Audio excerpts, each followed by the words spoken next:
Першы этап падрыхтоўкі да свята навагоднія кірмашы па вуліцы Карбышева каля цэнтральнага рынку святочныя хаткі пачалі працаваць з сярэдзіны лістапада. Астатнія на юбілейцы каля гандлёвага цэнтра «Экватар» і па вуліцы Гоголя пераднавагодні гандаль адчынілі з 1 снежня. Стылізаваныя павільёны функцыянуюць і на плошчы Ленина. 1 декабря люди даже не знают, что ярмарки начались. Показывают по телевизорам, но мало кто верит. Рановато как бы. А так где-то нужно начинать где-то с числа 10-го. Как елки появляются. Просто появляются елки, народ начинает приходить. И появляются люди, появляется продажа. А так, елки нету. Люди приходят, о, ярмарка, надо подойти посмотреть. Посмотрят, вот, понравилась игрушка, берут с собой. Дети сразу выбирают подарки на Новый год. Это только начало.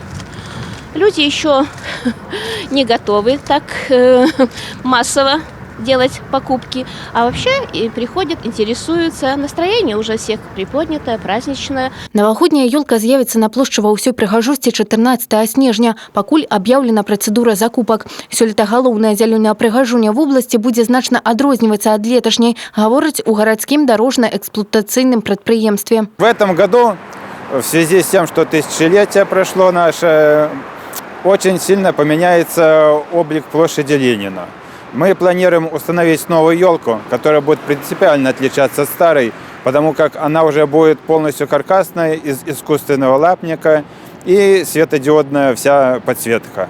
Акрамя ёлкі з'явіцца прынцыпова новая навагодняя атрыбутыка на Маскоўскай па вуліцы Машэрава ў цэнтры горада не абмінулі гарадскі сад. Таксама плануецца максімальна ўпрыгожыць уезд у горад. Астатнія навацыі пакуль у сакрэце. На сегодняшний день полностью, наверное, смонтирована у нас улица Советская.